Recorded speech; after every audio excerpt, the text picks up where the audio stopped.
Sir देखिए heading पे लिखे फाइनल अकाउंट। नाउ ये फाइनल अकाउंट ऑलरेडी अपने लोग सीखे हैं, राइट? किए है ना? सेम है, बस एडजस्टमेंट थोड़ी सी और डिफिकल्ट रहेगी। Now sir final account actual पे होता क्या है, कोई भी हमारा बिजनेस रहेगा, this is the last step. ये कौन सा स्टेप है सर? ये सबसे लास्ट स्टेप है सर।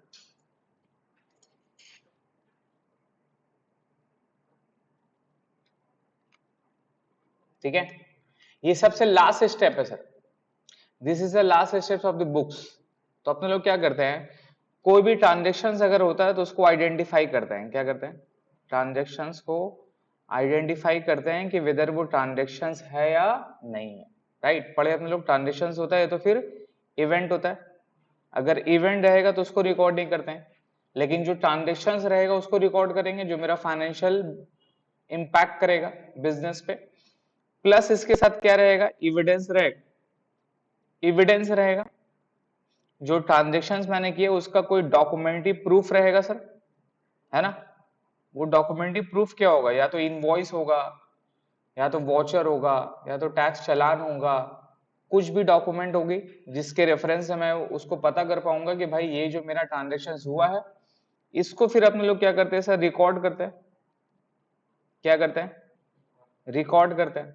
अब रिकॉर्ड करते तो यहाँ पर सिस्टम है हमारा, सिंगल एंट्री सिस्टम और डबल एंट्री सिस्टम। तो हम लोग यहाँ पर रिकॉर्ड करते हैं एज पर डबल एंट्री सिस्टम। रिमेंबर, आपका टैली वगैरह एसीपी जितना भी सॉफ्टवेयर है वो सब कौन सा मेथड में? डबल एंट्री मेथड में। तो डबल एंट्री मेथड से सबसे पहले जो अपने लोग क्या पास करते हैं सर? जर्नल। क्या पास करते हैं? जर्नल। हम लोग जर्नल बनाते हैं। जर्नल के साथ साथ अपने लोग कैश बुक बनाते हैं। क्या बनाते हैं? तो बेसिकली जो भी ट्रांजेक्शन्स है उसको आइडेंटिफाई करते हैं, ट्रांजेक्शन्स को आइडेंटिफाई करते हैं, और जो भी कैश नेचर का रहेगा वो कहां जाता है? कैश बुक में। इसके अलावा परचेज जाता है। इसके अलावा जो भी क्रेडिट ट्रांजेक्शन है, कौन सा ट्रांजेक्शन है?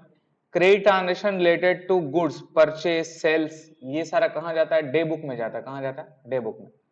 अगर कैश ट्रांजेक्शन्स करेंगे तो कैश बुक में जाएगा, और परचेज सेल्स वगैरह करेंगे, रिटर्न इनवर्ड रिटर्न आउटवर्ड होगा तो कहां जाएगा? डे बुक में। इसके अलावा जो भी ट्रांजेक्शन है वो कहां जाता है? जर्नल में जाता है। ठीक है, तो ये तीनों हमारा प्राइमरी बुक्स ऑफ अकाउंट है। क्या है sir? Primary books of account है। These are my primary books of account. ये हमारा प्राइमरी बुक्स ऑफ अकाउंट है। अब ये प्राइमरी बुक्स ऑफ अकाउंट के बाद में फिर अपने लोग क्या करते हैं सर? इसको सेकेंडरी में ट्रांसफर करते हैं। सेकेंडरी का मतलब कहां पे? लेजर में। कहां पे बताइए?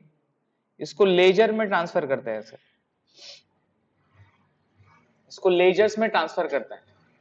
तो जो भी ट्रांजेक्शन्स होता है, जिसका भी अकाउंट होता है, अपने लोग उसका एक रिस्पेक्टिव लेजर्स बनाते हैं। क्या बनाते हैं? लेजर्स बनाते हैं। वो लेजर में उसका तमाम डिटेल दिया रहेगा कि उस पर्टिकुलर अकाउंट में अपने लोग क्या क्या काम किए, नहीं किए हैं, क्या क्या जर्नल एंट्री किए, नहीं किए, वो तमाम चीज आपको कहां पे मिल जाएगा? लेजर्स में मिल जाएगा।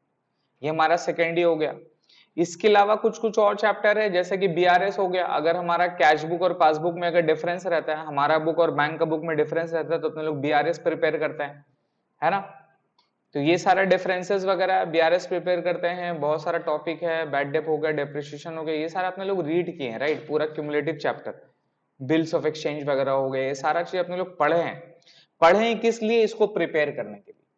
ये प्रिपेयर हो गया, लेजर में ट्रांसफर हो गया। फिर लेजर को अपने लोग क्या करते हैं सर? बैलेंसिंग करते हैं, सीडीबीडी करते हैं ना सर। हर महीना में सीडीबीडी करेंगे, और हर महीना में बैलेंसिंग करते करते अपने लोग इसका ट्रायल बैलेंस बनता है। क्या बनता है सर? ट्रायल बैलेंस बनता है, रिमेंबर, है ना? और ये ट्रायल बैलेंस हर महीना बनता है, हर महीना बनता है।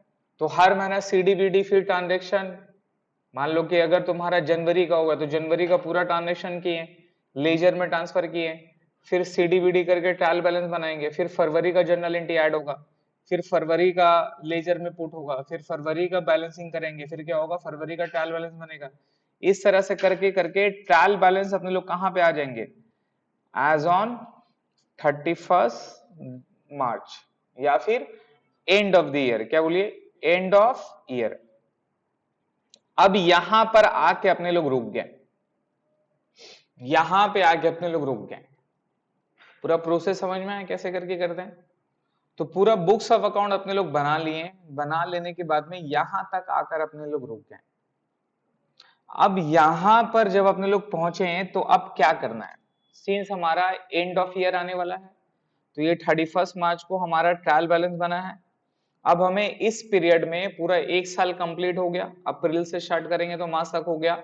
अब हमें एक साल का रिजल्ट जानना है। क्या जानना है? Result.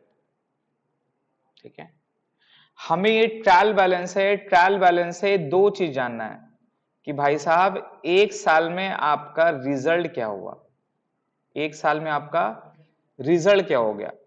Result for doing business, result for doing business of full one accounting year. पूरा एक अकाउंटिंग ईयर में जो आपने काम किया है तो उसका नतीजा क्या हुआ वो आपको जानना है।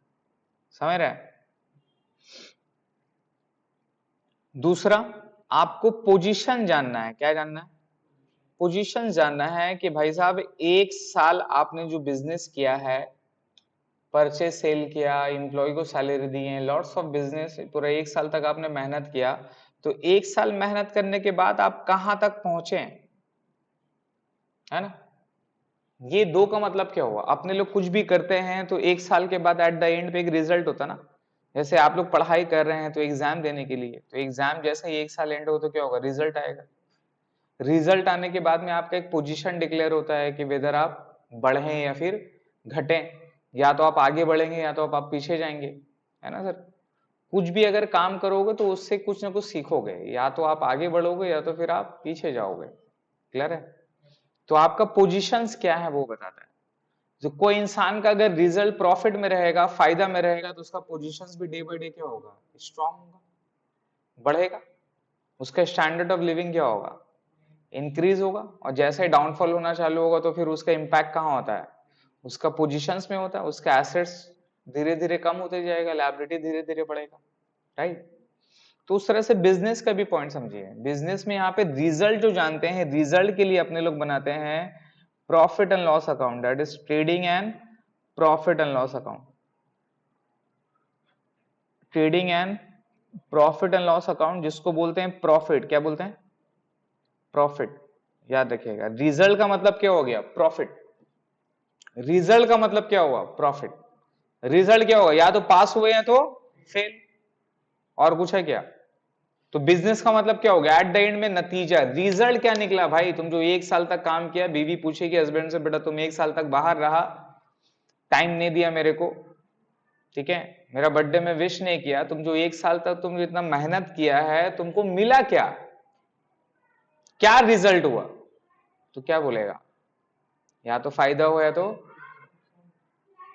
क्लियर? अगर फायदा हुआ तो एक तो बेटा नेकलेस चाहिए उसको खुश करने के लिए, और नुकसान हुआ तो बहुत मार खाएगा। सीन समझ में आ रहा? क्यों मार खाएगा?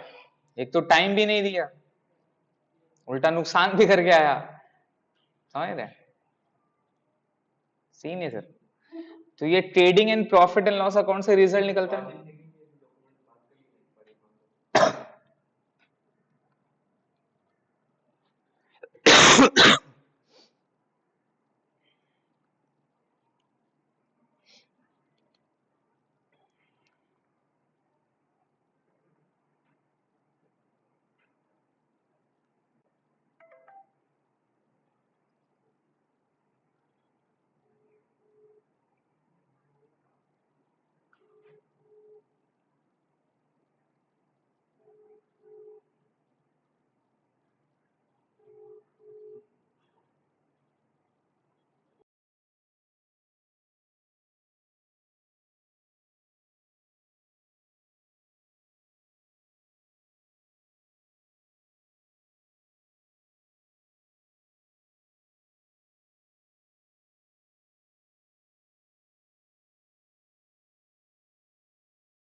देखिए सर, सॉरी, तो अगर रिजल्ट हो तो क्या बोलेंगे, trading and profit and loss account.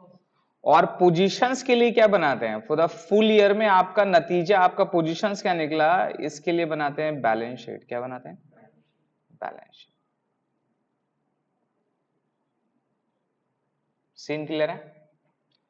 तो दिस इज द एंड है, ये end of books of account है कि एक साल का नतीजा और पोजीशंस आपको बताना है, ठीक है।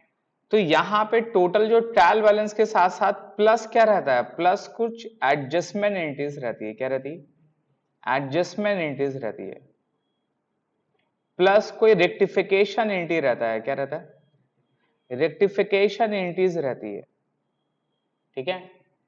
तो जब ट्रायल बैलेंस अपने लोग पूरा एंड में बना लिए, एंड पे कितना कितना ट्रांजेक्शन हुआ नहीं हुआ, सबका ट्रायल बैलेंस बन गया, और ट्रायल बैलेंस का दोनों साइड क्या होना चाहिए, मैच होना चाहिए। तो सबसे पहले ट्रायल बैलेंस को मैच करना है। अगर ट्रायल बैलेंस का दोनों साइड मैच नहीं है, इसका मतलब देयर आर सम सस्पेंस है। तो सस्पेंस को सबसे पहले क्या करना है, नलीफाई करना है, उसको बुक से हटाना है। सस्पेंस हट गया, मेरा ट्रायल बैलेंस ओके हो गया, फिर बहुत सारा एडजस्टमेंट एंट्रीज होता है। एडजस्टमेंट एंट्री क्या, जैसा क्लोजिंग स्टॉक का एडजस्टमेंट हो गया, इसके अलावा आपका कोई आउटस्टैंडिंग है, कोई प्रीपेड है, किसी को पैसा आपने एडवांस में दिया, इंश्योरेंस एडवांस में दिया, कोई रेक्टिफिकेशन एंट्री हो गया, मशीन खरीदे, परचेज में एडजस्टमेंट हो गया, इंस्टॉलेशन आपने ऐड नहीं किया, बहुत सारा एडजस्टमेंट होता है, बहुत सारा गलती होता है। तो वो तमाम गलती को रेक्टिफाई करना है, वो तमाम गलती को एडजस्टमेंट करना है, हर एडजस्टमेंट को ठीक करनी है, एडजस्टमेंट एंट्री को एडजस्टमेंट करनी है, और रेक्टिफिकेशन एंट्री को ठीक करनी है, और ठीक करके क्या करना है आपको, ट्रेडिंग पीएल और बैलेंस शीट बनाना है। क्या बनाना है, बैलेंस शीट। क्लियर है? तो अगर अब ये फाइनल अकाउंट पे अब मैं अगर बात करूं कि भाई साहब ट्रेडिंग पीएल कैसे करके बनाएंगे, तो जब आप ट्रायल बैलेंस बनाते हैं, जब आप ट्रायल बैलेंस बनाते हैं, अभी हम एडजस्टमेंट के बारे में बात नहीं कर रहे हैं, ट्रायल बैलेंस के बारे में बात कर रहे हैं। जब आप ट्रायल बैलेंस बनाते हैं तो वहां पर बेसिकली 6 चीजें रहती है। कितनी चीजें, 6 चीजें रहती है। सबसे पहले या तो एक्सपेंस रहता है, या तो एक्सपेंस रहता है, और इनकम रहता है। क्या रहता है सर, इनकम। पता है एक्सपेंस और इनकम क्या है? एक्सपेंस जो अपने लोग खर्च कर देते हैं for a particular accounting year, income जितना हमारा इनकम हो गया for a particular accounting year. Clear है? नाउ ये एक्सपेंसेस और इनकम में से, एक्सपेंसेस और इनकम में से अपने लोग दो पार्ट को पहले कैरी करते हैं। इसमें से आइडेंटिफाई करते हैं कौन सा डायरेक्ट है और कौन सा इनडायरेक्ट है। क्या बताइए, कौन सा डायरेक्ट एक्सपेंसेस और कौन सा इनडायरेक्ट एक्सपेंसेस, ठीक है। Now what is mean by direct expenses and indirect expenses? जो डायरेक्ट है वो डायरेक्ट एक्सपेंस, जो इनडायरेक्ट है वो इनडायरेक्ट एक्सपेंसेस। ऐसा है क्या? क्या होता है डायरेक्ट और इनडायरेक्ट एक्सपेंसेस का मतलब क्या होता है? देखिए दिस आर द क्वेश्चंस है जो आपका माइंड पे होना चाहिए। सिर्फ फाइनल अकाउंट बनाने से बैलेंस शीट मैच हो गया वैसा थोड़ी ना होता है। आप समझोगे ना क्या दिखा रहे हो, क्या कर रहे हो, नहीं कर रहे हो। तो direct expenses are those expenses which incur directly on production, directly on production. जो आप सामान बना रहे हो, अगर आप मैन्युफैक्चरर हैं तो जो सामान बनाने में जितनी भी खर्च हुए हैं, सामान कहाँ बनता है, ऑफिस में, फैक्ट्री पे। तो फैक्ट्री तक का जितना भी एक्सपेंडिचर है, those expenditure are known as direct expenses, ठीक है। और ऑफिस पे जो भी खर्च वगैरह हुआ, सेलिंग का खर्चा, ऑफिस का खर्चा, R&D का खर्चा, ये तमाम खर्चा को इनडायरेक्ट एक्सपेंसेस बोलते हैं, ठीक है ना। फैक्ट्री तक का, अगर आप मैन्युफैक्चरर हैं तो फैक्ट्री तक का जो भी खर्चा है those are the direct expenses, और उसके बाद में जो भी खर्च हो रहा है इनडायरेक्ट एक्सपेंसेस होता है। फैक्ट्री तक का खर्चा तो आपका क्या हो गया, प्रोडक्शन कहां पर होता है, फैक्ट्री पे। तो फैक्ट्री में जितना भी खर्च हुआ नहीं हुआ, all together raw material, labour, wages, carriage inward, freight, lighting, power, जितना भी खर्चा वगैरह सारा क्या है, डायरेक्ट है। ऑफिस में क्या खर्चा होगा, salary, rent, insurance, interest on loan, electricity, travelling, salesman commission, delivery van expenses, journal expenses, printing stationery, post and telegram, internet and wifi, बहुत सारे एक्सपेंसेस है, वो तमाम एक्सपेंडिचर क्या होगा, इनडायरेक्ट होगा, जो कि डायरेक्टली नहीं है वो इनडायरेक्ट। क्लियर है। इसी के साथ साथ जो इनकम है हमारा, जो क्या बताइए, इनकम है, इनकम में भी अपने लोग क्या करते हैं सर, दो चीज आइडेंटिफाई करते हैं, एक डायरेक्ट और एक इनडायरेक्ट। क्लियर है। इनकम में भी आइडेंटिफाई करते हैं अपने लोग कौन सा डायरेक्ट है और कौन सा इनडायरेक्ट है। नाउ सर जो इनडायरेक्ट है ना, डायरेक्ट में केवल एक ही है, दैट इज सेल्स। क्या बताइए, सेल्स। और सेल्स के अलावा जितना भी इनकम है वो मेरा क्या है सर, इनडायरेक्ट है, जैसा rent receive, commission receive, income from investment, those are the indirect expenses. ठीक है। अब ये डायरेक्ट और डायरेक्ट इनकम को मिलाकर अपने लोग ट्रेडिंग अकाउंट बनाते हैं। क्या बनाते हैं सर, ट्रेडिंग अकाउंट बनाते हैं। इसको मिलके बनता है ट्रेडिंग अकाउंट बेसिकली। तो ट्रेडिंग में क्या आता है सर, डायरेक्ट एक्सपेंसेस इस साइड में आता है और डायरेक्ट इनकम किस साइड में आता है सर, क्रेडिट साइड में आता है। तो इसको स्टार्ट करते हैं किससे सर, टू ओपनिंग स्टॉक, है ना, टू परचेस, जो सामान खरीदें। अब परचेज लेस क्या होगा, परचेज रिटर्न, परचेज से लेस क्या होगा, परचेज रिटर्न। परचेज रिटर्न का दूसरा नाम क्या है, बोलिए। अब कंफ्यूजन होता है इसमें, किस लोगों को कंफ्यूजन है, रिटर्न आउटवर्ड, रिटर्न, इसका दूसरा नाम परचेज रिटर्न होता है। क्या होता है, आप बाई साइड में क्या दिखाओगे, सेल्स, क्या दिखाओगे, सेल्स, और सेल्स से लेस क्या करोगे, सेल्स रिटर्न का मतलब क्या होता है, रिटर्न इनवर्ड, रिटर्न इनवर्ड, इसको लेस करते हैं। अब यहाँ परचेज सेल कौन सा दिखाना है, टोटल दिखाना है। दो तरह का परचेज होता है, एक होता है क्रेडिट परचेज और कैश परचेज, यहाँ दोनों को जोड़ के दिखाएंगे अपने लोग। यहाँ टोटल परचेज के बारे में बात होगा एक साल का, और इससे जो भी रिटर्न हो गया परचेज रिटर्न उसको लेस कर देंगे। सेल्स भी क्रेडिट और कैश सेल्स दोनों को ऐड करके दिखाना हमें, और जो भी सेल रिटर्न होगा उसको अपने लोग रिटर्न इनवर्ड बोल के लेस कर देंगे। Now return inward, return outward, cell return, purchase return, confusion होता है कुछ लोग को समझने पे। तो इसको ऐसे करके समझोगे, जब सामान खरीदते हैं तो सामान क्या होता है, आता है अपने पास। तो जब परचेस करेंगे तो सामान आएगा, परचेस करेंगे तो सामान आएगा, इन होगा मेरे पास यूज करने के लिए। अब मेरे को वापस करना है तो परचेज रिटर्न, मेरे को वापस करना है परचेज रिटर्न, तो जाएगा या आएगा, जाएगा तो क्या होगा, आउटवर्ड या इनवर्ड, आउटवर्ड। तो परचेज रिटर्न का मतलब क्या हो गया, रिटर्न आउटवर्ड। चीज समझ में आ रहा है। सेल करेंगे तो मेरे पास से सामान जाएगा, कस्टमर के पास पहुंचेगा। सेल करेंगे तो सामान जाएगा, कस्टमर के पास पहुंचेगा। अब रिटर्न कौन करेगा, कस्टमर करेगा, किसको, अपने को करेगा। तो अब सामान क्या हो रहा है, इन हो रहा है, सामान क्या हो रहा है, इन हो रहा है। तो क्या हुआ, रिटर्न इनवर्ड। इसका मतलब क्या है, सेल्स रिटर्न, सेल्स रिटर्न, उसका मतलब क्या हो गया, रिटर्न इनवर्ड। चीज क्लियर होता है। तो ऐसे करके समझिएगा, क्योंकि कंफ्यूजन होता है रिटर्न इनवर्ड रिटर्न आउटवर्ड में। क्लियर हो गया। अब इसके अलावा क्या है सर, ओपनिंग स्टॉक आता है और क्रेडिट साइड में आता है क्लोजिंग स्टॉक। क्या आता है, क्लोजिंग स्टॉक। इसके अलावा टू साइड में जितना भी डायरेक्ट एक्सपेंसेस है, क्या बताइए, जितना भी डायरेक्ट एक्सपेंसेस है वो सबका सब यहाँ पे बैठा देते हैं, राइट, वो सबका सब यहाँ बैठाएंगे। अब डायरेक्ट एक्सपेंसेस में क्या आएगा, बहुत सारा आइटम है, वेजेस है, फ्रेट है, इंपोर्ट ड्यूटी है, इंपोर्ट हो गया, इंपोर्ट तो परचेस में आ गया। कैरेज इनवर्ड हो गया, इनवर्ड दो तरह का होता है कैरेज, एक होता है कैरेज इनवर्ड, एक होता है कैरेज आउटवर्ड। इनवर्ड का मतलब क्या होता है, कैरेज ऑन परचेस। आउटवर्ड का मतलब क्या होता है, कैरेज ऑन सेल। तो कैरेज इनवर्ड अगर बोलेगा तो इसका मतलब कैरेज ऑन परचेज है, ट्रेडिंग में दिखाएंगे डायरेक्ट खर्चा है। और कैरेज आउटवर्ड बोलेगा मतलब वो कैरेज ऑन सेल्स है, वो कहां जाएगा, पीएल में जाएगा। इसके अलावा फैक्ट्री का जितना भी खर्चा है वो सबका सब कहां डालेंगे, ट्रेडिंग में डाल देंगे। ट्रेडिंग से डाल के क्या निकलेगा सर, जीपी निकलता है। क्या निकलता है, जीपी का मतलब क्या हो गया, ग्रॉस प्रॉफिट। क्या हो गया सर, ग्रॉस प्रॉफिट। क्लियर है। या तो ग्रॉस प्रॉफिट होगा, या तो क्रेडिट साइड में क्या आएगा, अगर क्रेडिट साइड में रहेगा तो ग्रॉस लॉस होगा। समझ में, या तो जीपी होगा या तो जीएल होगा, ग्रॉस लॉस होगा। तो ये हमारा ट्रेडिंग बन गया। अब ये ट्रेडिंग से जो जीपी निकला है, फिर इसके बाद क्या बनेगा, इसके बाद बनेगा profit and loss account, profit and, और जो भी यहां पे इनडायरेक्ट आइटम बचा हुआ, कौन सा आइटम, इनडायरेक्ट जो भी मेरा आइटम बचा हुआ है वो तमाम आइटम मेरा कहां पे चल जाएगा, वो चल जाएगा प्रॉफिट एंड लॉस अकाउंट में। कहां पे? प्रॉफिट एंड लॉस अकाउंट में।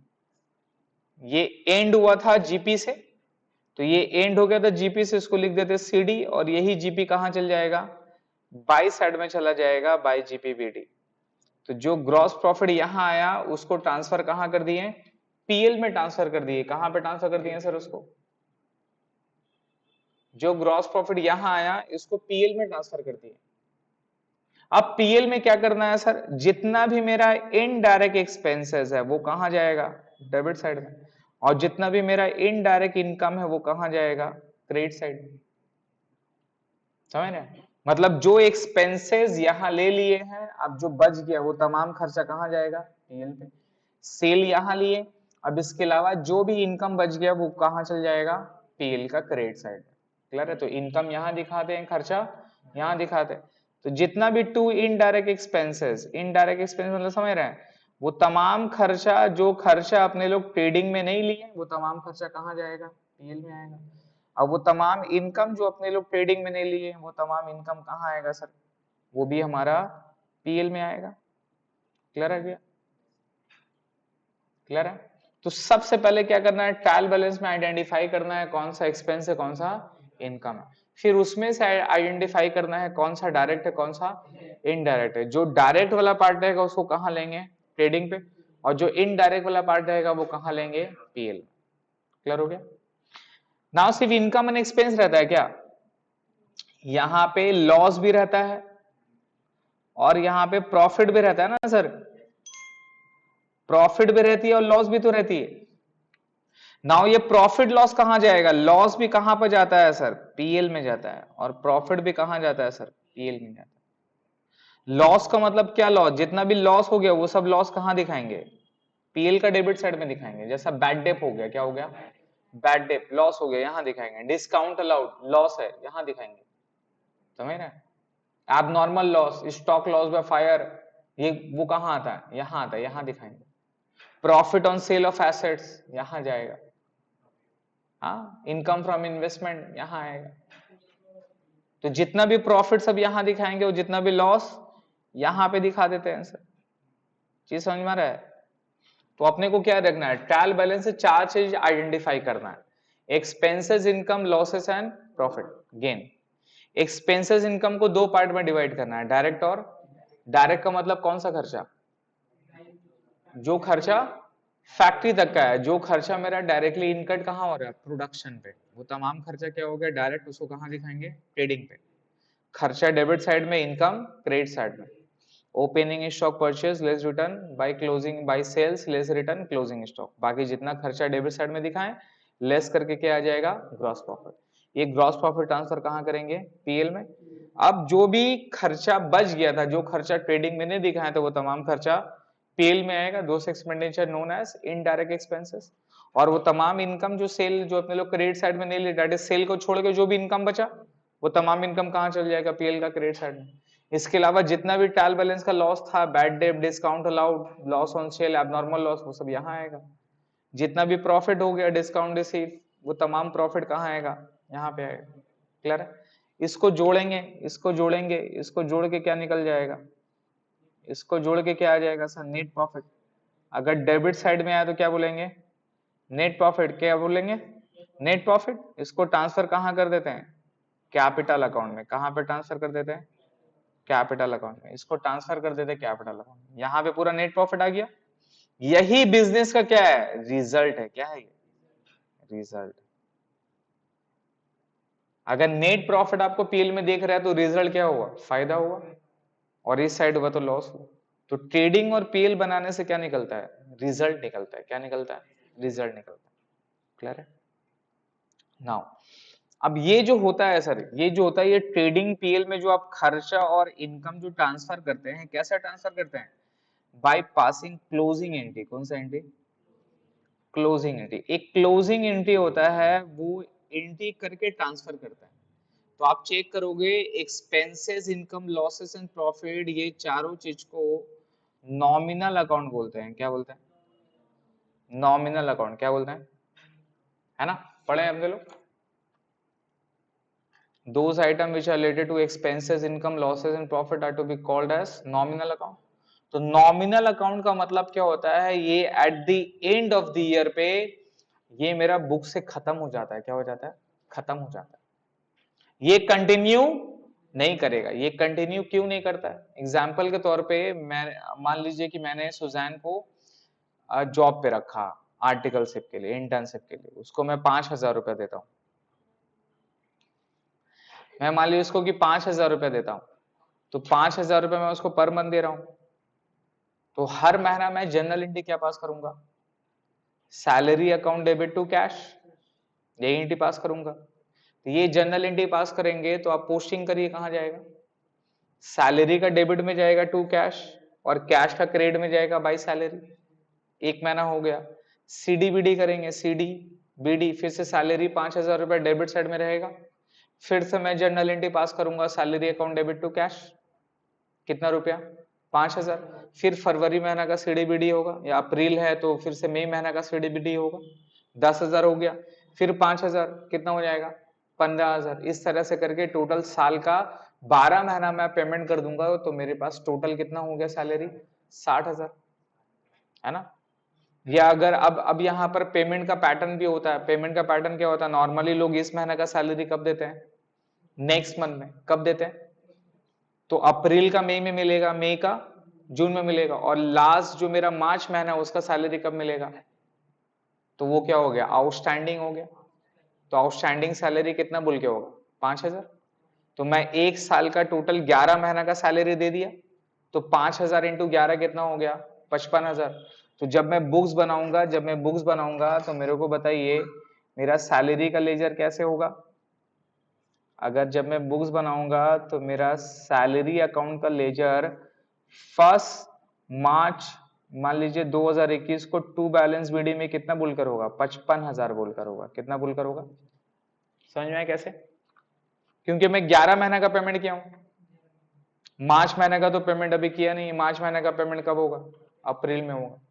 तो हमको क्या करना है कि भैया ये जो 5,000 रुपए तो इस साल का खर्चा है, मैंने तो पेमेंट तो नहीं किया।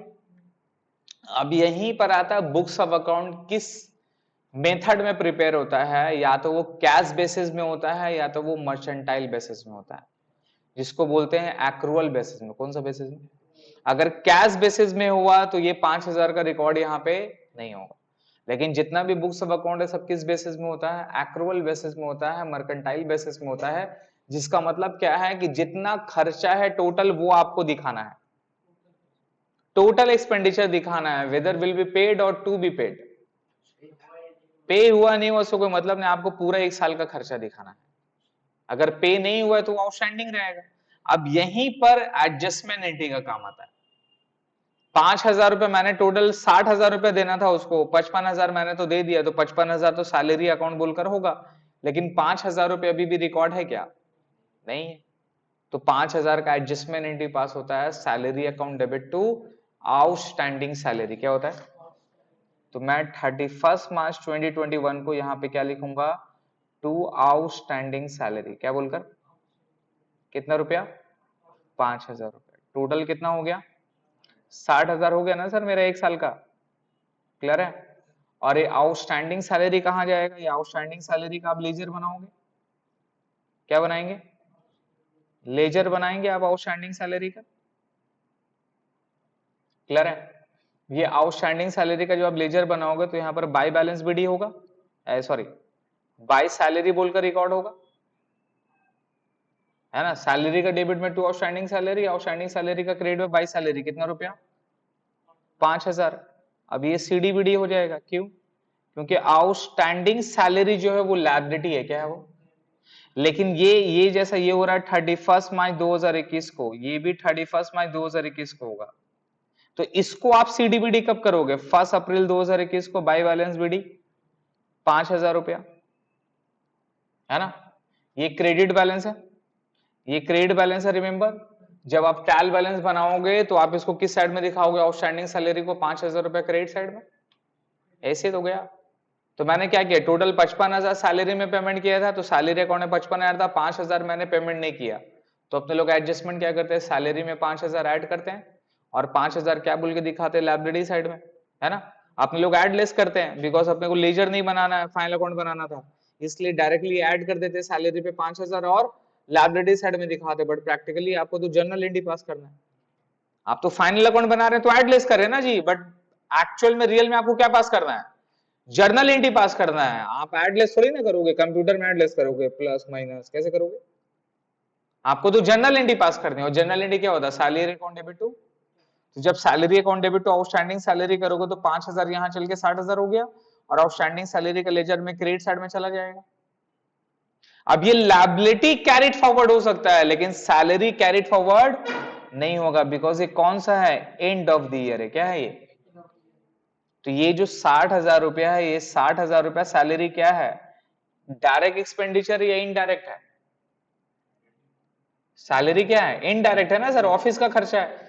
तो ये ट्रेडिंग में जाएगा, पीएल में जाएगा, पीएल में जाएगा, तो इसको ट्रांसफर कहां कर देते हैं, by PL account, by PL account. कितना रुपया, 60,000 रुपया। इसी को क्लोजिंग एंट्री बोलते हैं। क्या बोलते हैं, तभी तो ये पीएल का डेबिट में टू सैलरी बोलकर 60,000 बैठता है सर, ऐसे थोड़ी ना डायरेक्ट बढ़ जाएगा, नहीं समझे आप। जो सैलरी टू रेंट, ट्रेडिंग में वेजेस परचेज, ये तमाम आइटम को जो आप दिखाते हैं तो ऐसे थोड़ी ना चल जाता है, वो कैसे जाता है, बाय पासिंग क्लोजिंग एंट्री। कौन सा एंट्री, ये क्लोजिंग एंट्री, क्लोजिंग एंट्री करके इसको अपने लोग ट्रांसफर कर देते हैं सर। कहां पे ट्रांसफर कर दिए, पीएल में। क्या अब सैलरी में कुछ भी रुपया बचा, कुछ भी रुपया बचा तो सैलरी मेरा क्या हो जाएगा, एंड हो जाएगा, खत्म हो जाएगा। लेकिन कंटिन्यू क्या रहेगा, आउटस्टैंडिंग लायबिलिटी और एसेट्स कंटिन्यू रहता है। तो एंड ऑफ द ईयर में याद रखिएगा कि मेरा जितना भी नॉमिनल अकाउंट है सबका सब क्या हो जाएगा, क्लोज हो जाएगा, सबका सब कंटिन्यू नहीं करेगा, सबका सब क्लोज हो जाएगा बाय पासिंग क्लोजिंग एंट्री। कौन सा एंट्री, क्लोजिंग एंट्री पास करके सब का सब मेरा एंड हो जाएगा सर। सब मेरा जितना भी नॉमिनल अकाउंट है, all nominal account must be close, all nominal account must be close sir. जितना भी नॉमिनल अकाउंट है सबको क्लोज कर देंगे,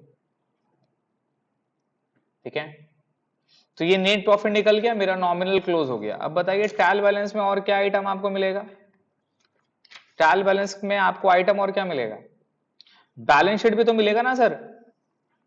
ट्रायल बैलेंस में क्या मिलेगा बताइए, आपको लायबिलिटी मिलेगा और आपको क्या मिलेगा, एसेट्स भी तो मिलेगा सर।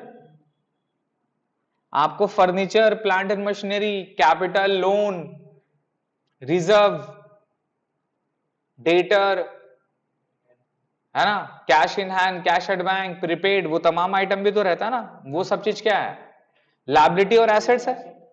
तो बुक्स में नॉमिनल अकाउंट तो क्लोज रहेगा, क्या कंटिन्यू रहता है, लायबिलिटी और एसेट्स। नहीं समझे, पिछला साल किसी से मैंने लोन लिया था 1 लाख रुपया, तो वो मेरे लिए क्या है, लायबिलिटी है।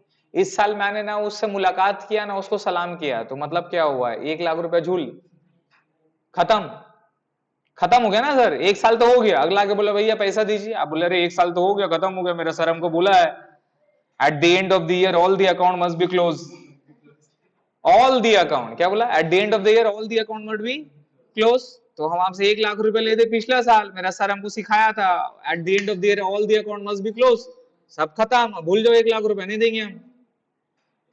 पॉसिबल है। तो बेटा little knowledge is very dangerous knowledge. All the account ने, ऑल नॉमिनल अकाउंट, कौन सा account, nominal account must be close sir. उसको बेटा ऑल दी अकाउंट याद था, बोला सब का सब क्लोज, खत्म, 1 साल तक मजा करो फिर भूल जाओ। तो हो सकता है क्या, लायबिलिटी क्या रहेगा, कंटिन्यू रहता, until unless it pays of, जब तक आप पेमेंट नहीं करेंगे तब तक का वो चलता रहेगा। क्लियर है। दूसरा एग्जांपल, मेरे पास एक प्रॉपर्टी था,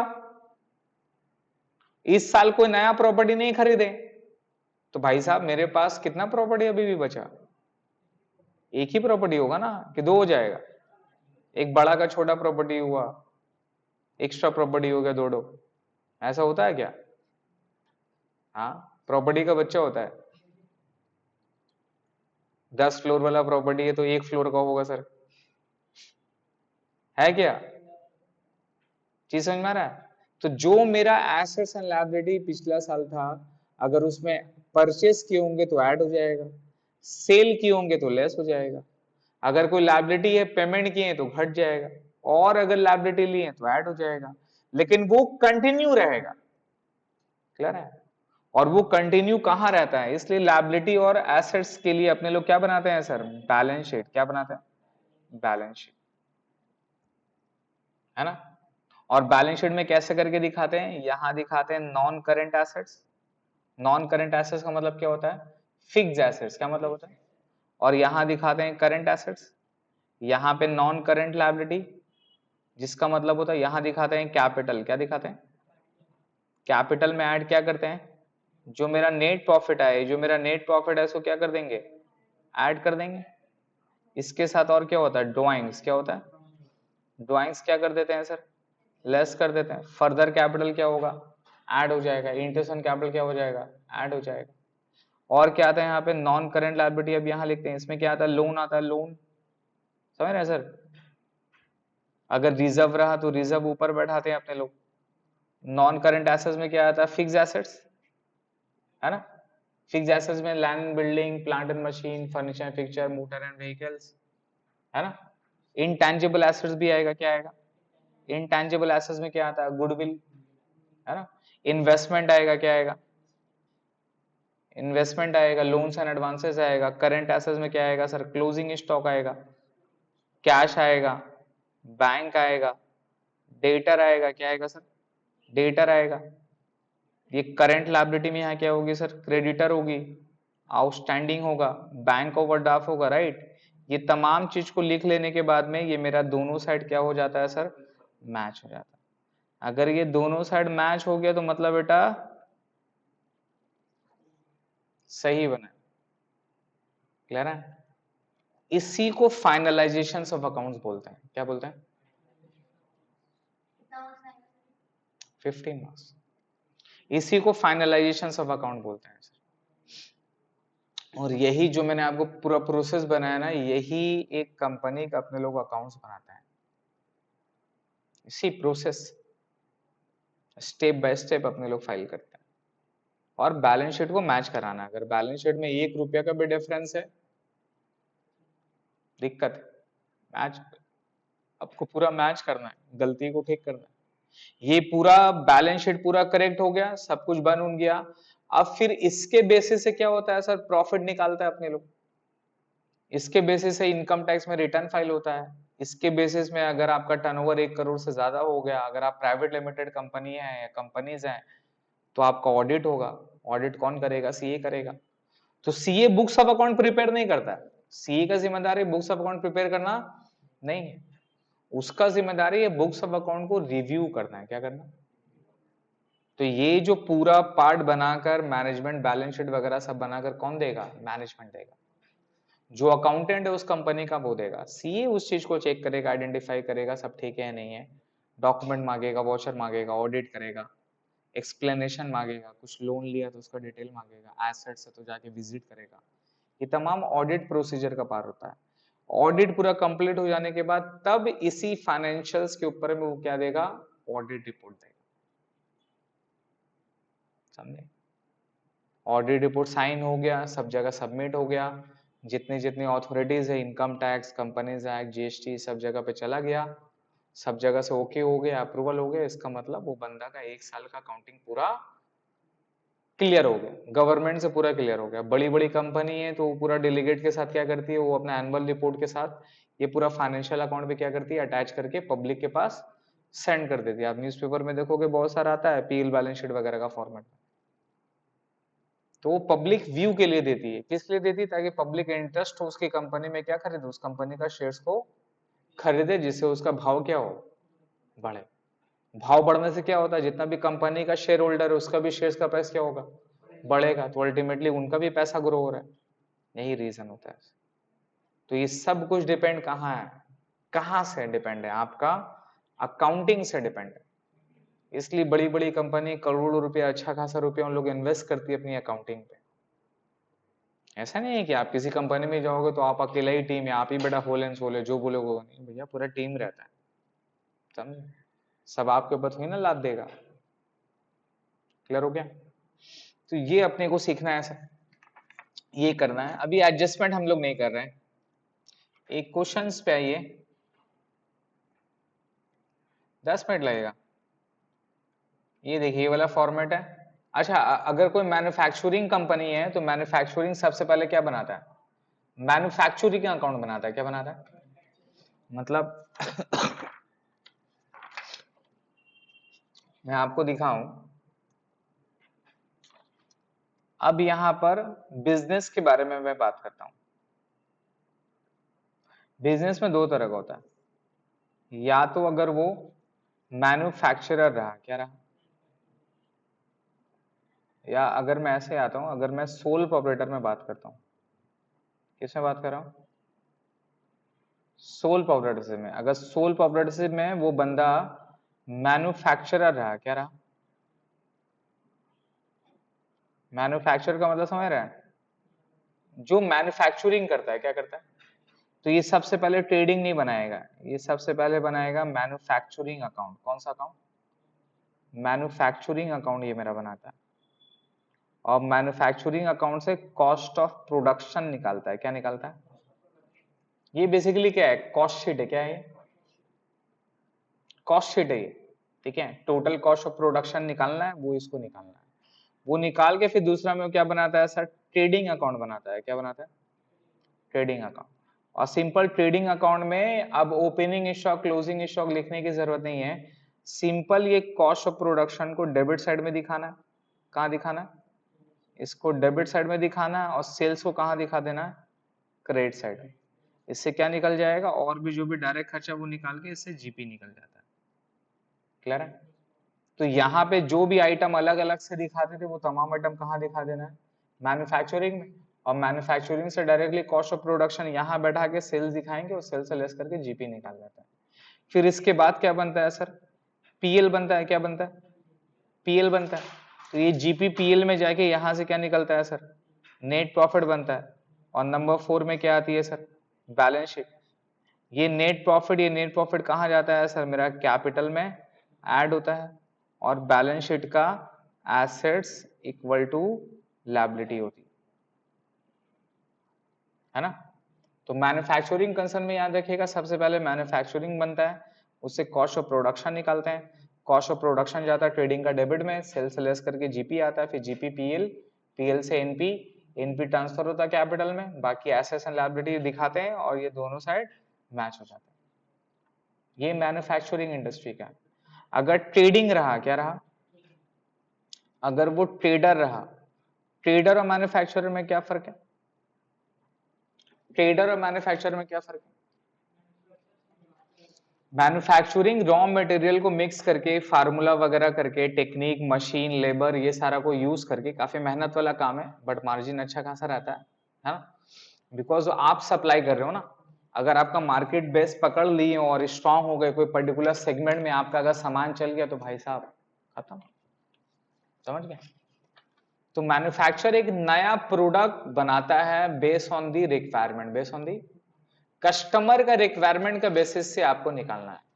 अब कस्टमर का जितना ज्यादा रिक्वायरमेंट है, जितना इंपॉर्टेंट प्रोडक्ट है, जितना नेसेसिटी आइटम है, उतना बड़ा आपका मार्केट है।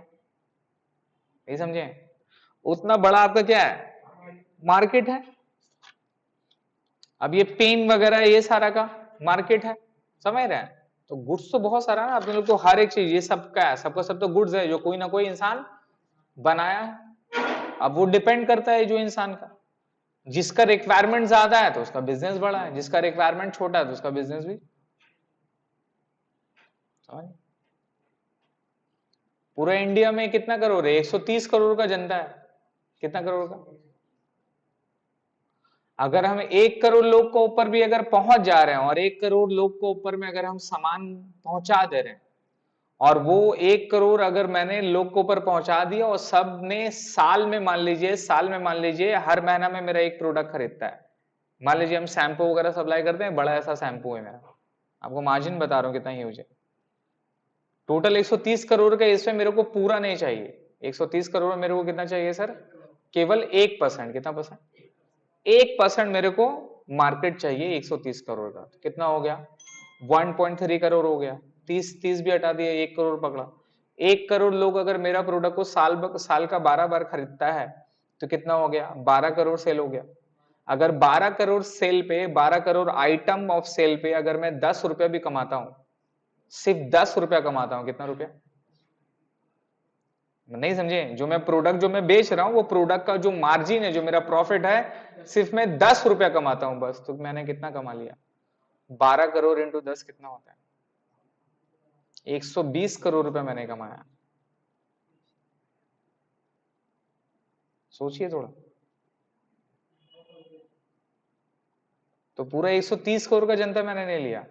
सिर्फ 1% भी अगर मैं इंडिया का पॉपुलेशन का मार्जिन को अटैक कर सकता हूं अपना गुड्स का, और वो गुड्स महीने में एक बार सेल होता है, फिर वो चेंज होगा, राइट। अब जैसा शैम्पू है भैया, 1 महीना के बाद खत्म हो गया, किसी को पसंद आया तो 1 महीना बाद वो एंड हो जाता है, फिर नया खरीदता है, राइट। ये लोग के ऊपर में डिपेंड रहती है। तो इसका मतलब 1 करोड़ इंटू 12 कितना हो गया, 12 करोड़ का मेरा आइटम सेल है, तो 12 करोड़ का अगर मार्जिन में 10 रुपए भी कमा लेता हूं तो कितना हो गया,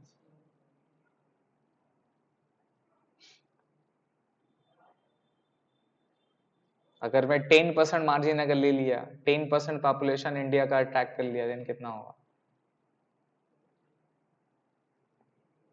समझ में आया सर। ये जियो आपका 499 लेता है तो प्लान वगैरह पे, ये सारा पे, राइट। कॉस्टिंग कितना आता होगा 50%, मान ली 50% तो बचा, कितना बच रहा है 250 रुपया। कितना लोग सब्सक्राइबर है, कितना होगा मान ली 50%, 130 करोड़ का बाद ये 50% कितना हो गया 65 करोड़। तो 65 करोड़ जियो का प्रीपेड या पोस्टपेड यूज करता है, जिससे उसका मार्जिन मान ले 200 रुपया आता है, कितना आता है, तो 200 रुपया इंटू 65 करोड़ कितना हो गया, 200 इंटू 65 जोड़ दीजिए कितना होगा, 65 इंटू 2 कितना होता है 130, 2 जीरो ऐड कर दे, 13,000 करोड़ एक महीना का, इंटू 12 कर अभी।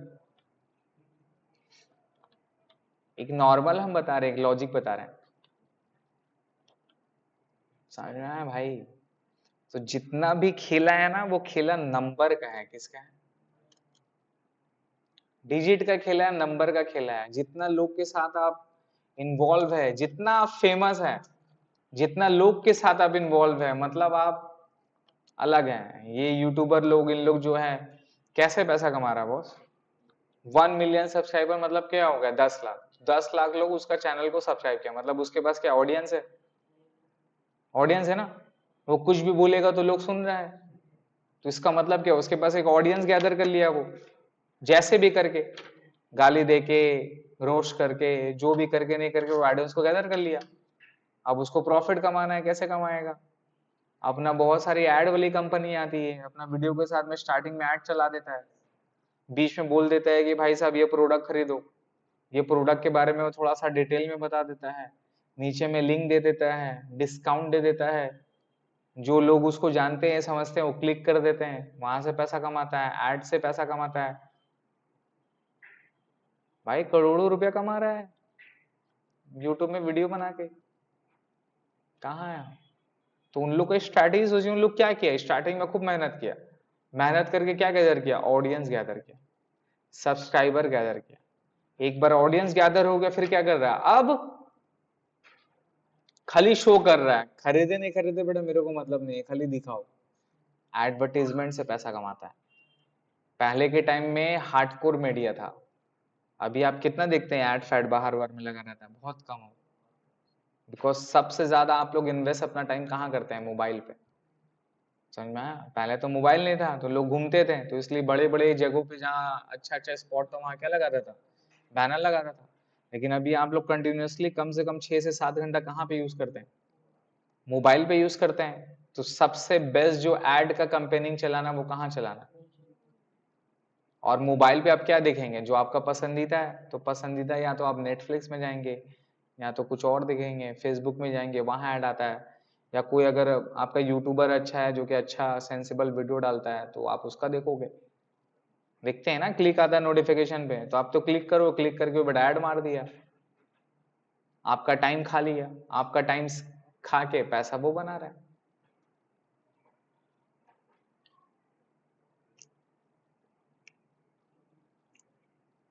इस वे से कभी नहीं सोचे थे ना आप लोग?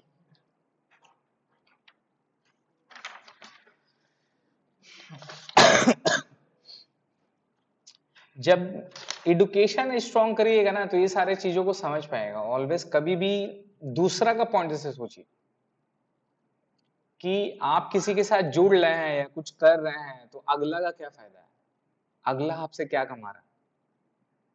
तो एक महान ऐसा बंदा बोलता है, when any product is free, any product is free, then you are the product. It is simple is as that. Marketing ka the first thing that you need to learn, right? If the product is free, then you are the product. खत्म, समझ गए? तो sir अगर trader रहता है तो trader manufacturing नहीं बनाता है। ट्रेडर मैन्युफैक्चरिंग वो सामान खरीदता और बेचता है। तो इसमें सबसे पहले वो क्या बनाएगा, वो बनाता है ट्रेडिंग अकाउंट। क्या बनाता है? Trading account. दूसरा वाला क्या बनाता है सर? PL account. क्या बनाएगा? PL account. और थर्ड में वो मेरा क्या बनाएगा? बैलेंस। ट्रेडिंग से क्या निकालेगा? GP.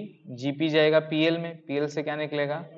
Net profit. Net profit जाएगा बैलेंस शीट में, और बैलेंस शीट में क्या होगा sir? Liability is equal to assets.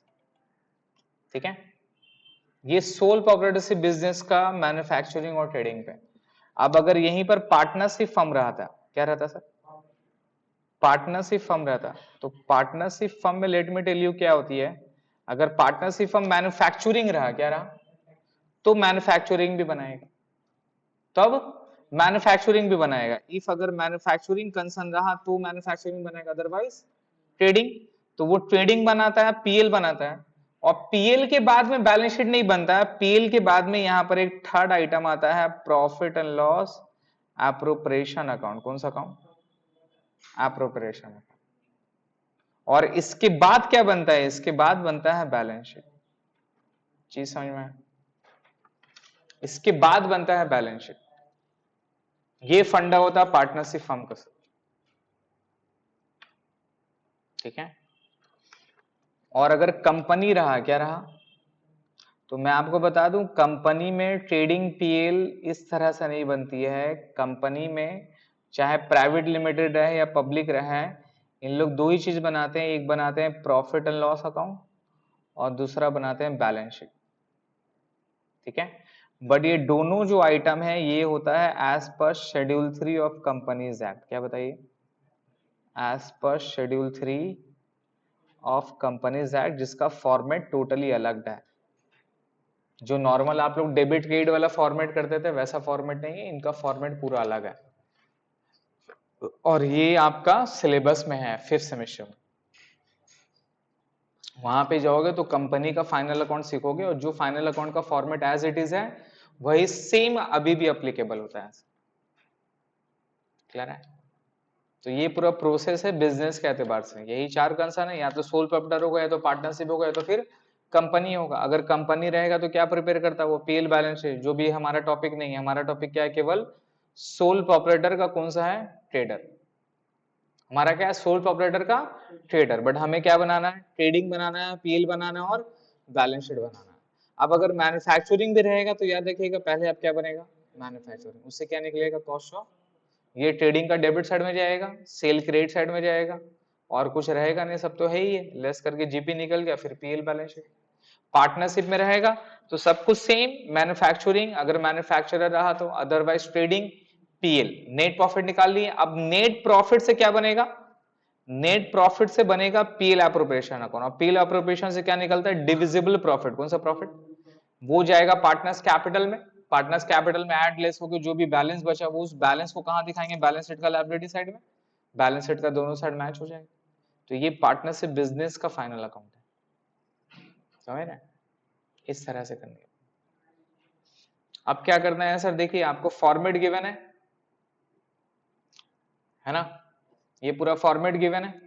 ये ट्रेडिंग अकाउंट है, ट्रेडिंग और पीएल अकाउंट बनाते हैं। देखिए ये ट्रेडिंग अकाउंट से क्या निकाला, जीपी निकाला, है ना सर, ये जीपी निकाल लिए, और ये जीपी निकाल के कहां पे जाता है सर, ये पीएल अकाउंट में देखे जाता है। पीएल अकाउंट में कहां से स्टार्ट करते हैं, बाई जीपी। और ये पूरा जो भी मेरा इनडायरेक्ट एक्सपेंडिचर है, देखिए यहां पर देखिए डायरेक्ट एक्सपेंडिचर है, क्या क्या है मैंने आपको बताया। बाई सेल से क्या करोगे आप, रिटेन इनवर्ड लेस कर दोगे। गुड्स एंड ऑन कंसाइनमेंट है, क्लोजिंग स्टॉक है, अगर लॉस रहेगा तो इस साइड आएगा, प्रॉफिट रहेगा तो। इसके अलावा opening stock, purchase less, return less कर दिए। अब ये जितना भी खर्चा है, ये सब खर्चा कौन सा है बताइए, डायरेक्ट या इनडायरेक्ट।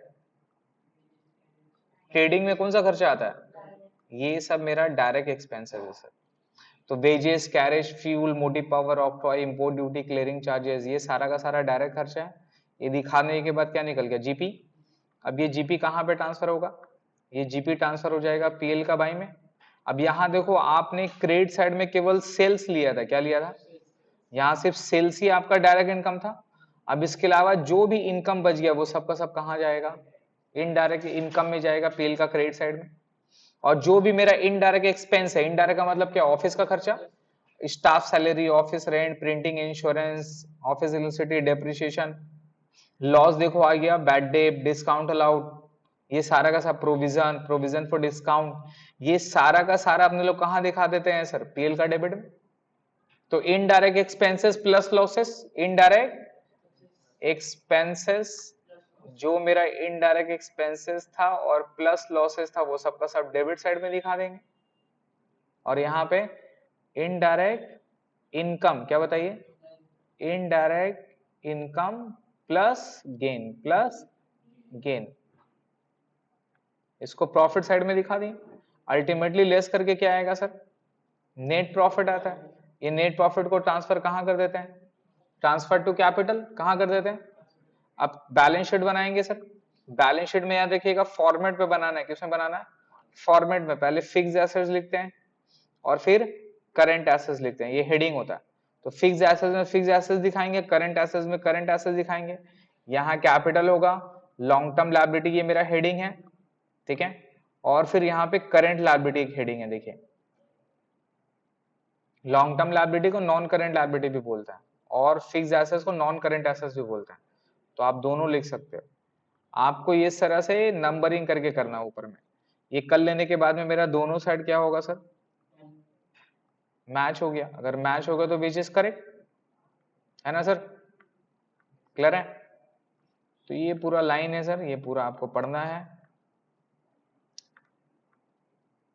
इस तरह से यहाँ पे दिया हुआ है। अब देखिए यहाँ पर एक ट्रायल बैलेंस भी गिवन है, एक ट्रायल बैलेंस गिवन है। ये ट्रायल बैलेंस में क्या है सर, जस्ट ट्रायल बैलेंस से ही आपको पीएल बैलेंस शीट बनाना है, यही समझे, ट्रायल बैलेंस गिवन है। अब चलिए ट्रायल बैलेंस है ये, अब आप मेरे को बताइएगा कौन सा कहां जाएगा नहीं जाएगा। ओपनिंग स्टॉक कहां जाता है, ट्रेडिंग का डेबिट साइड में। परचेस कहां जाता है, तो अपने लोग जब भी ट्रायल बैलेंस बनाते हैं इस तरह से लिख देते हैं तो याद रहता है। डिस्काउंट लॉट कहां जाएगा सर, पीएल में जाएगा। वेजेस कहां जाएगा सर, ट्रेडिंग में जाएगा। सेल्स कहां जाता है सर, सैलरी कहां जाता है सर, ट्रैवलिंग कहां जाता है सर, कमीशन कहां जाता है सर, कैरेज इनवर्ड है सर, कहां जाएगा सर, ट्रेडिंग में। एडमिनिस्ट्रेशन कहां जाएगा सर, पीएल में। ट्रेड एक्सपेंसेस पीएल में, इंटरेस्ट पीएल में। बिल्डिंग क्या है सर, एसेट्स है बैलेंस शीट में। फर्नीचर बैलेंस शीट में। Debtor, creditor, capital, cash, clear है। क्लोजिंग स्टॉक दे दिया। Now closing stock trial balance के अंदर गिवन नहीं दिया रहता, because closing stock is not a transaction, it's an event. क्या है ये, रिजल्ट होता ना। ओपनिंग, जितना मेरा ओपनिंग स्टॉक था, जितना मैंने परचेस किया, जितना मैंने सेल किया, तो जो बचा वो क्या है, वो मेरा क्लोजिंग स्टॉक है। ये ट्रांजेक्शन थोड़ी ना है, ये तो इवेंट है, तो रिजल्ट है of the moving of goods. Input minus output करेंगे तो जो बचेगा वो मेरा क्या होगा, क्लोजिंग स्टॉक। तो इसलिए क्लोजिंग स्टॉक को एडजस्टमेंट करना पड़ता है और इसका एडजस्टमेंट एंट्री होता है closing stock account debit to trading. तो इसको अपने लोग जो भी एडजस्टमेंट एंट्री रहती है ना, उसको 2 बार एंट्री करते हैं। कितने बार करते हैं, ट्रायल बैलेंस में जो भी लिखा रहेगा उसको कितने बार एंट्री करोगे, वन टाइम। और जो भी एडजस्टमेंट एंट्री रहेगा, रेक्टिफिकेशन एंट्री रहेगा, उसका मिनिमम कितने बार एंट्री होगा? 2 बार। बिकॉज जर्नल एंट्री करेंगे अपने लोग, तो जर्नल एंट्री में 2 बार पोस्टिंग होता है, एक का डेबिट में एक का, इसलिए अपने लोग यहाँ पे 2 बार एडजस्टमेंट करेंगे। सिंस अपने लोग लेजर तो नहीं बना रहे जो जनरल एंट्री पास कर देंगे, हम लोग तो फाइनल अकाउंट बना रहे हैं, तो डायरेक्टली क्या करना होगा? ऐड करना होगा, तो फिर लेस करना होगा। सीन क्लियर है? तो क्लोजिंग स्टॉक एक बार कहाँ जाता है? ट्रेडिंग का बाय में जाता है, और एक बार कहाँ जाता है? बैलेंस शीट का एसेट साइड में जाता है। क्लियर है? अब देखो क्या किए लोग, सेल्स आएगा ना सर, सेल्स कितने रुपए? 30,000, ये क्रेडिट साइड में जाएगा। कहाँ लिखा? अगर सेल्स रिटर्न रहता तो क्या होता? लेस होता। क्लोजिंग स्टॉक था 6,000, यहां दिखा दिए एक बार, और सेकेंड टाइम में कहा जाएगा सर? बैलेंस शीट में जाएगा 6,000 रुपया, खत्म। क्रेडिट साइड हो गया। अब डेबिट साइड में क्या क्या आना था sir? Opening stock 5,000, purchase, wages, यही 3 खर्चे, और कैरेज इनवर्ड 4 खर्चे है सर। देखो यही 4 आइटम यहाँ पर दिया हुआ, opening stock, purchase, wages, carriage inward मिला। अब इसको जोड़ेंगे, यहां बैठाएंगे, इससे लेस कर देंगे, क्या निकल गया? Gross profit. क्या लिखा? Gross profit CD transfer to. अब देखो, अब पीएल का अलग से लेजर अपने लोग नहीं बनाते हैं, उसी का नीचे से कंटिन्यू करके क्या बोलते हैं उसको? पीएल बोलते हैं, और ऊपर में हेडिंग क्या लिख देते हैं? Trading and profit and loss account. Clear है? अब यही जो जीपी था, यही जीपी यहाँ पे ट्रांसफर हो गया। अब वो तमाम खर्चा जो ट्रेडिंग में ने लिए, वो तमाम खर्चा कहाँ चल जाएगा? पीएल में चल जाएगा। तो पीएल में देखो क्या क्या आइटम था? Discount allowed 1, salary 2, travelling 3, commission 4, administration 5, 6, 7, total 7 item है। ये पूरा 7 का 7 कहाँ जाएगा? पीएल में। डिस्काउंट, सैलरी, ट्रैवलिंग, कमीशन 4, 5, 6, 7, इसको जोड़ दिए, जोड़ के लेस कर दिए, क्या निकल जाएगा बेटा? Net profit. कहाँ ट्रांसफर कर देंगे इसको? सीन समझ में आ रहा है? एकदम नॉर्मल सा सम। नेट प्रॉफिट हो गया, निकल गया। अभी नेट प्रॉफिट कहाँ जाएगा? बैलेंस शीट में। अब बैलेंस शीट का आइटम देखो क्या क्या था, ऊपर में तो कुछ बैलेंस शीट का आइटम नहीं था, ये था ना सर। तो बिल्डिंग कहाँ जाएगा सर? एसेट साइड में देखो बिल्डिंग लिखा है 5,000 रुपये। अच्छा, ये लोग उल्टा किया है, ये लोग करंट एसेट्स पहले लिख रहा है, बट अपने लोग ऐसे नहीं बनाएंगे, अपने लोग क्या बनाएंगे? ऊपर ये जो उल्टा, ये जो ऑर्डरिंग फॉलो किया, अपने लोग इसका उल्टा बनाएंगे, बिल्डिंग पहले लिखेंगे, फर्नीचर पहले लिखेंगे। समझ गए? फिक्स एसेट्स को पहले करना है, कैपिटल पहले करना है। बिल्डिंग हो गया सर, और क्या क्या चेक करो, देखो एसेट साइड में फर्नीचर है, डेटर है, और कैश है। तो ये चारों आइटम देखो यहां पर आएगा। स्टॉक, फर्नीचर, स्टॉक तो हो गया, डेटर और कैश। और लायबिलिटी साइड में देखो क्या है, वहां पे 2 आइटम है ना, कैपिटल और, तो कैपिटल के साथ नेट प्रॉफिट क्या हो जाएगा? ये वाला 2395 ऐड हो जाएगा, 13,000 का था, ये ऐड कर दिए। और क्रेडिटर कितना रुपए का सर? 2,100 का, ये भी ऐड कर दिए। लायबिलिटी साइड में दिखा दिए। अभी दोनों साइड करेंगे, दोनों साइड क्या हो जाएगा? मैच हो जाएगा। अगर मैच हो गया तो मेरा करेक्ट है। सही है सर? क्लियर हो गया?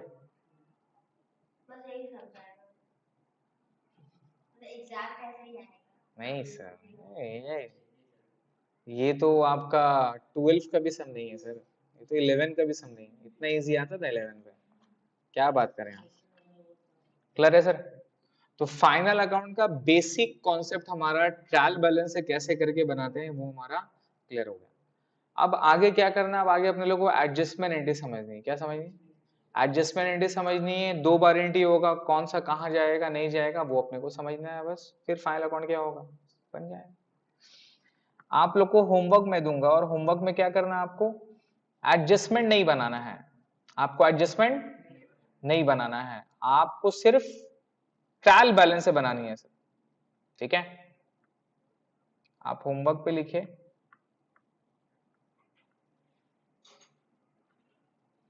Question number 1। क्वेश्चन नंबर 1 में आपको सिर्फ क्लोजिंग स्टॉक लेना है। क्या लेना है? ठीक है? मतलब ये पूरा बनाना है, और पूरा बना के सिर्फ क्लोजिंग स्टॉक का एडजस्टमेंट करना है, जैसे अभी ऊपर वाला किए थे ना, वैसे ही करना है। देखिएगा हमारा बैलेंस शीट मैच हो जाएगा। ठीक है? Question number 1, 3।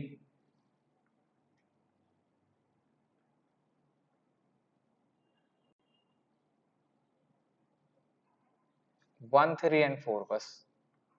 ठीक है? 1, 3 एंड 4 बना के लाना, और क्या करना है आपको? सिर्फ एडजस्टमेंट से क्लोजिंग स्टॉक लेना है, और कुछ नहीं। बाकी एज इट इज जैसे ऊपर में बनाया था वैसे आपको बना के लाना है।